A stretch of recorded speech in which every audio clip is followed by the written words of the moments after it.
रमजान मुबारक में कराची की सड़कों पर गदागरी में नुमाया इजाफा हो जाता है। इस बार हमने इस हसास समाजी मसले को एक मुनफरिद अंदाज में पेश किया है, जहां मसनूई जहानत की मदद से एक गदागर का इंटरव्यू किया है ताकि हकीकत को नए जाविये से देखा जा सके। इस हवाले से तफसीलात जानते हैं आई फील्ड रिपोर्टर आसिफ सईद से। अल्लाह खुश रखे बाबा और दे दो, अल्लाह बरकत देगा। अल्लाह कबूल करे बाबा, अल्लाह आपको खुश रखे। बाबा अल्लाह के नाम पर ईद करीब है, कुछ मदद कर दो। अल्लाह के नाम बाबा बाबा लोग कुछ भी दे दो, अल्लाह खुश रखे।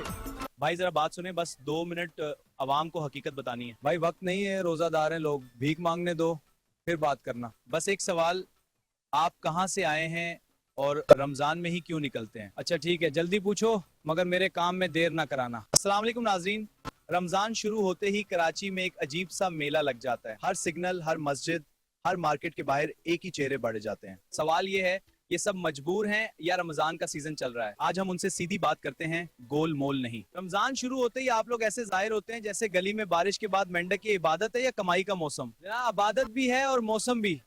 जैसे आम का सीजन होता है वैसे ही हमारा भी होता है। रमजान में लोग नरम होते हैं, हम भी हाजिर हो जाते हैं। सच ये है, इस महीने में जेबें जल्दी खुलती हैं। आपको देखकर तो लगता है आजकल भिखारियों की भी महंगाई हो गई है। इतने लोग अचानक कहाँ से आ गए? ये महंगाई नहीं है, ये रमजान बॉन्स का असर है। जैसे ही रमजान आता है लोगों के दिल नरम और हमारी जीभ गर्म हो जाती है। लेकिन भाई आप तो बिल्कुल तंदुरुस्त लग रहे हो, बीमार होने का ड्रामा क्यों कर रहे हो? ये ड्रामा नहीं, ये पेशे की जरूरत है। अगर मैं सेहतमंद लगूं तो लोग कहते हैं जाकर मेहनत कर। आपके पास इतना महंगा मोबाइल है, ये भीख मांग कर खरीदा है या किसी का चुराया है? न चुराया है न लूटा है, ये अवामी ताउन से लिया है। एक ने 20 दिए, दूसरे ने 50, आहिस्ता आहिस्ता मोबाइल बन गया।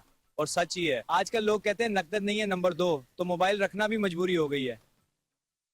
सच सच बताओ, रोज का कितना कमा लेते हो? कभी कुछ नहीं बनता, कभी कभी 2-3 हजार भी बन जाते हैं। सच यही है, रमजान में अगर अच्छी जगह मिल जाए तो ईद पहले ही शुरू हो जाती है। आप सिग्नल छोड़कर मस्जिद के बाहर ज्यादा क्यों होते हैं? सिग्नल पर डर लगता है या वहाँ कमाई कम है?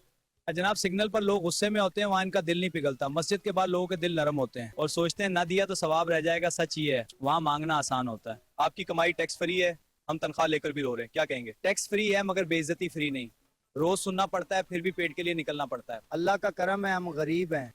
तुम वाकई बकारी हो या कोई और कारोबार भी चला रहे हो? अब भाई साहब सच पूछें तो हम एक छोटी सी कसीर उल मकामी कंपनी है जिसका मरकजी दफ्तर मस्जिद के बाहर, इलाकाई दफ्तर नुमाइश सिग्नल पर और शाखें पूरे कराची में हैं। सुना है कुछ लोग भीख मांगकर गाड़ियों तक पहुंच गए। आपने भी कभी अपनी गाड़ी का ख्वाब देखा है? ख्वाब तो हर फकीर देखता है मगर कुछ लोग उसे पेशा बना लेते हैं, फिर गाड़ी भी आ जाती है। नाज़रीन, मसला हंसी मजाक का नहीं, समझ का है। जब हम हर हाथ को दे देते हैं तो असल मुस्तहिक पीछे रह जाता है। इस रमजान फैसला करें, भीख नहीं देंगे, सफेद पोश और असल जरूरतमंद की इज्जत के साथ मदद करेंगे। मसनूई जहानत के साथ मैं हूँ आसिफ सईद, 5 न्यूज कराची।